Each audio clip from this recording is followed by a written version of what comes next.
Pain కొరుకుడు అని వింటాం. Yeah, so what exactly it is? It's a kind of alopecia. ఈ alopecia ఏరియోటా అంటాం దాన్ని. సో ఈ అలోపేషియా ఏరియోటా ఏంటంటే ఆ ఏరియాలో హెయిర్ అనేది ఫాలికల్స్ లాస్ అయిపోతుంది, ఓకే. మొత్తం ఊడిపోతాయి అనమాట. సో అలా ఊడిపోవటం వలన అవుతుందంటే అక్కడ మనకి ఈ ట్రాన్స్ప్లాంటేషన్ పెట్టడానికి కూడా అవ్వదు. అది ఆటోఇమ్యూన్ కాబట్టి సో దానికి సెపరేట్ ట్రీట్మెంట్ అనేది ఉంటుంది. సో సెపరేట్ ట్రీట్మెంట్ చేయించుకుంటే సో ఆటోఇమ్యూన్ తగ్గి మళ్ళీ నార్మల్గా అక్కడి నుంచి హెయిర్ వచ్చే ఛాన్సెస్ ఉంటుంది. సో ఈ కండిషన్ చాలా మందికి బియర్డ్లో కూడా ఉంటుంది కదండి. అవును, బియర్డ్లో కూడా ప్యాచీ బియర్డ్ అంటాం. సో బియర్డ్లో వస్తుంది, మస్టచ్లో వస్తుంది, ఐబ్రోస్ మీద వస్తుంటాయి.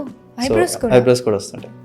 సో వీళ్ళకి కూడా ఒకవేళ రెగ్యులర్ ట్రీట్మెంట్తో రిజల్ట్స్ లేకపోతే హెయిర్ ట్రాన్స్ప్లాంట్ చేయొచ్చు అంటారా? సో ఈ ఏలోపేషియా ఏరియోటా కేసెస్లో అది ఆటోఇమ్యూన్ డిజార్డర్ కాబట్టి మనం అక్కడ ఏంటంటే హెయిర్ ట్రాన్స్ప్లాంట్ చేసినా కూడా సక్సెస్ ఉండదు. సో సక్సెస్ లేకుండా అది ఊడిపోతుంది అనమాట. సో దట్స్ అది ఈ ఫస్ట్ మన ఈ ఆటోఇమ్యూన్ డిజార్డర్ని సరి చేయాలి. సో ఆ ట్రీట్మెంట్ సెపరేట్ ఉంటుంది. సో అది సెట్ అయిన తర్వాత మాత్రమే మనం ఒకవేళ హెయిర్ ట్రాన్స్ప్లాంట్ అది ఆగితే అప్పుడు హెయిర్ ట్రాన్స్ప్లాంటేషన్ చేయొచ్చు. బట్ అక్కడ ఏంటంటే పిఆర్పిస్ కానీ జిఎఫ్సిస్ కానీ ఇస్తుంటాం. సో బెటర్ డెవలప్మెంట్ అవ్వాలన్నమాట, దానికి మళ్ళీ తిరిగి రావాలి హెయిర్ అనేది. సో వచ్చిన తర్వాత మాత్రమే మనం హెయిర్ ట్రాన్స్ప్లాంటేషన్ చేయొచ్చు. ఇఫ్ నాట్ మనం చేసిన వేస్ట్.